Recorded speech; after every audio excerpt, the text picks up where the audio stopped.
নমস্কার বন্ধুরা, আজ আমি তৈরি করছি শোল মৌরি। এই শোল মৌরিটা আমরা প্রধানত মৌরি দিয়েই করব। এর ফোড়ন থেকে শুরু করে শেষ পর্যন্ত আমরা কিন্তু মৌরির ব্যবহারটাই করব। তবে অন্যান্য মশলাও কিন্তু এর সাথে আমরা ব্যবহার করব। শুধুমাত্র কিন্তু মৌরি দিয়েই আমাদের ঝোলটা হবে না, এর সাথে আমি অন্য মশলাও ব্যবহার করব। তো চলুন আমরা রেসিপিটি শুরু করে দিচ্ছি। তো প্রথমে আমি একটি লোকাল শোল নিয়েছিলাম, সেই শোলটাকে কেটে ধুয়ে পরিষ্কার করে নিয়েছি। এবার এগুলিকে ম্যারিনেট করে নেওয়ার পালা। আমি এখানে কিন্তু শুধু নুন হলুদ দিয়ে মাছটাকে মাখবো না। এখানে আমি নুন, হলুদ, তার সাথে কাশ্মীরি লঙ্কার গুঁড়ো ও মৌরি, যে আমি বললাম শোল মৌরি, সেই মৌরি বাটা দিয়ে মাছটাকে কিন্তু এখানে ভালো করে ম্যারিনেট করে নেব। ভালো করে মাছটাকে মেখে আমাদের কিন্তু বেশ কিছুক্ষণ মাছটাকে রেখে দিতে হবে, কেননা এই মৌরির গন্ধটা কিন্তু মাছটার মধ্যে যাতে ভালো মতো ঢুকে যায়, সেই জন্য আমাদের এই মৌরি বাটাটা দিয়ে ভালো করে মাছগুলিকে মেখে বেশ অনেকক্ষণের জন্য এগুলিকে রেখে দিতে হবে। তবে খুব বেশি মৌরি বাটা কিন্তু দেবেন না, তাহলে কিন্তু ভাজার সময় মাছগুলো আটকে আটকে ধরবে। মোটামুটি পরিমাণে মৌরি বাটা দিয়ে আমরা মাছগুলিকে মেখে তুলে নেব। মাছগুলিকে কিন্তু কমপক্ষে আধা ঘন্টা আমাদের রেস্টে রেখে দিতেই হবে, না হলে কিন্তু এই শোল মৌরির টেস্টটা ঠিক মতো আসবে না। আধা ঘন্টা পর আমরা গ্যাসে কড়াই চাপিয়ে তাতে দিয়ে দিব তেল। তেলটা ভালো মতো গরম হয়ে এসে গেলে আমরা তখন মাছগুলিকে ছেড়ে দেব। মাছগুলি ভাজতে কিন্তু আমাদের একটু লক্ষ্য রাখতে হবে, যেহেতু মশলা দিয়ে মাছগুলি মাখানো আছে, মাছগুলি কিন্তু লেগে ধরতে পারে।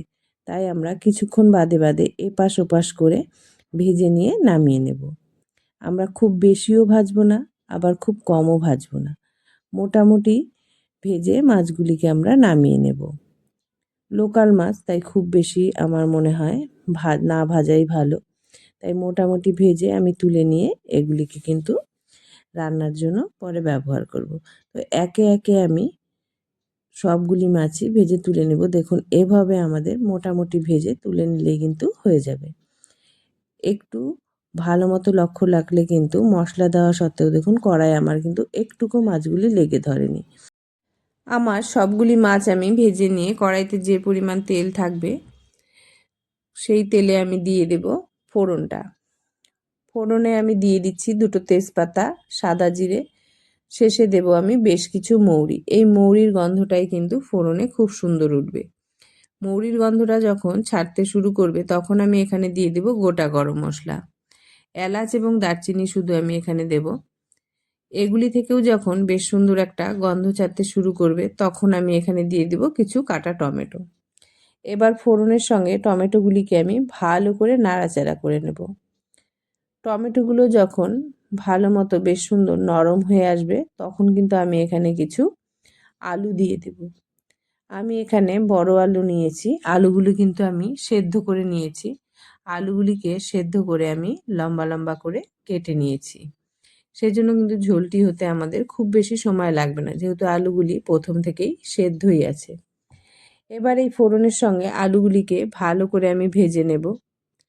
আলুগুলি যখন মোটামুটি ভাজা হয়ে আসবে তখন আমি এখানে দিয়ে দেব নুন ও হলুদ।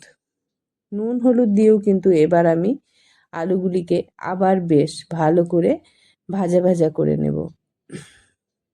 আলুগুলি যখন মোটামুটি খুব সুন্দরভাবে ভাজা হয়ে যাবে তখন কিন্তু আমি এখানে দিয়ে দেব মশলাগুলি। এখানে মশলা বলতে আমরা ব্যবহার করব আদা বাটা, লঙ্কা ও মৌরি বাটা। প্রথমে আমি আদা বাটাটা দিয়ে দেব। আদা বাটাটা দেওয়া হয়ে গেলে এবার লঙ্কা, কাঁচা লঙ্কা এবং আমি মৌরিগুলিকে একসাথে বেটে নিয়েছি সেই বাটাটা দেব, এবং তার সঙ্গে দিয়ে দেব কিছু কাশ্মীরি লঙ্কার গুঁড়ো। কাশ্মীরি লঙ্কার গুঁড়ো দেওয়া হয়ে গেলে আমি এখানে দিয়ে দেব অল্প পরিমাণে ধনে গুঁড়ো। জিরাটা কিন্তু আমরা ব্যবহার করব না।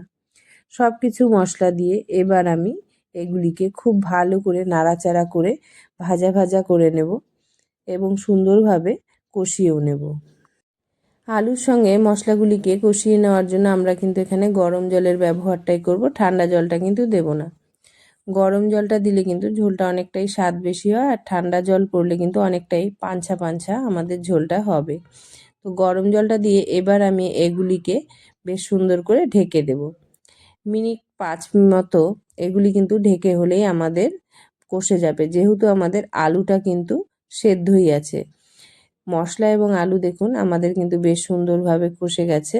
এবার আমাদের দেখে নিতে হবে আলুগুলো একদম সুন্দরভাবে সফট হয়ে গেছে কিনা। দেখুন অল্প সময়ে কিন্তু আমাদের আলুগুলো সেদ্ধ ছিল বলে একদম নরম হয়ে গেছে। এবার এই ঝোলের ওপরে আমরা দিয়ে দেব আমরা যে মাছগুলো ভেজে তুলে রেখেছিলাম সেই মাছগুলিকে দিয়ে এবার পরিমাণ মতো আপনারা যেরকম ঝোল খেতে চান সেই আন্দাজে ঝোলটা দিয়ে তারপর কিন্তু এটিকে আমরা আবার ঢেকে একটু ফুটিয়ে নেব। এবার গ্যাসের ফ্লেমটা মিডিয়ামে রেখে এটিকে আবার 5 মিনিট মতো কিন্তু ঢেকে যদি আমরা কষিয়ে নিই তাহলেই কিন্তু আমাদের ঝোলটা একদম হয়ে আসবে।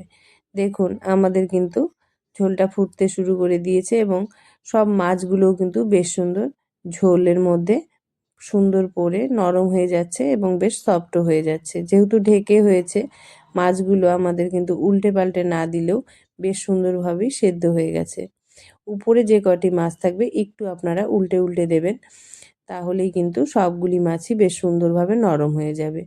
এবার আমরা উপর থেকে দিয়ে দিব কিছু ভাজা মৌরি ডাস্ট করে। এটা কিন্তু বেটে দেব না, একটু দানা দানাই থাকবে। তার উপর থেকে ছড়িয়ে দিব কিছু ধনেপাতা। একদম কম উপকরণ দিয়ে কম একদম সময়ে এভাবে ঝোল করে খান। ঝোলটি যখন খাবেন বুঝতেই পারবেন না এত হালকা ঝোলও যে এত স্বাদ হতে পারে।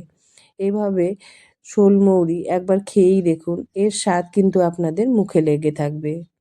ভিডিওটি ভালো লাগলে অবশ্যই লাইক ও সাবস্ক্রাইব করে দেবেন ও কমেন্ট করে জানাবেন আপনাদের কীরকম লাগলো এই শোলমৌরি। একবার অবশ্যই বাড়িতে ট্রাই করবেন এই শোলমৌরি।